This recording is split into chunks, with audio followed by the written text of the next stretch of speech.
కేరళలో ఎంతో వైభవంగా జరుపుకునే ఓణం పండుగ వెనుక మన శ్రీ మహావిష్ణువు 5వ అవతారమైన వామనావతారం దాగి ఉంది. మహాబలి ఒక గొప్ప రాక్షస చక్రవర్తి. కానీ ఆయన ఎంతో దానశీలి. తన ప్రజలను కన్న బిడ్డల్లా చూసుకునే ఒక మంచి రాజు. కానీ ఆయనలో నేను అనే అహంకారం ఉంది. నా వల్లే అన్నీ జరుగుతుంది అనే గర్వం పెరిగిపోయాయి. అప్పుడు స్వామివారు వామనుడు అనే చిన్న బాలుడి బ్రాహ్మణ రూపంలో వచ్చి మహాబలిని కేవలం 3 అడుగుల స్థలం దానంగా అడిగారు. మహాబలి నవ్వి అంతేనా అని ఒప్పుకున్నాడు. అప్పుడు వామనుడు ఆకాశమంతా పెరిగి 1 అడుగుతో భూమినంతా, 2 అడుగుతో ఆకాశంనంతా కొలిచాడు.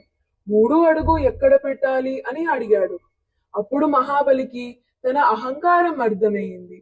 వినయంగా తన తలను చూపించి, స్వామి, మీ పాదాన్ని నా తలపై పెట్టండి అని అన్నాడు. ఆ శరణాగతికి సంతోషించి స్వామివారు మహాబలికి మోక్షం ప్రసాదించారు. ప్రతి సంవత్సరం తన ప్రజలను చూడడానికి రావడానికి అనుమతించారు. ఆ రాక సంబరమే ఓణం పండుగ. మన గర్వాన్ని వదిలి భగవంతునికి తల వంచడమే నిజమైన గొప్పతనం అని ఓణం పండుగ మనకు చెప్పే సందేశం. జై శ్రీమన్నారాయణ.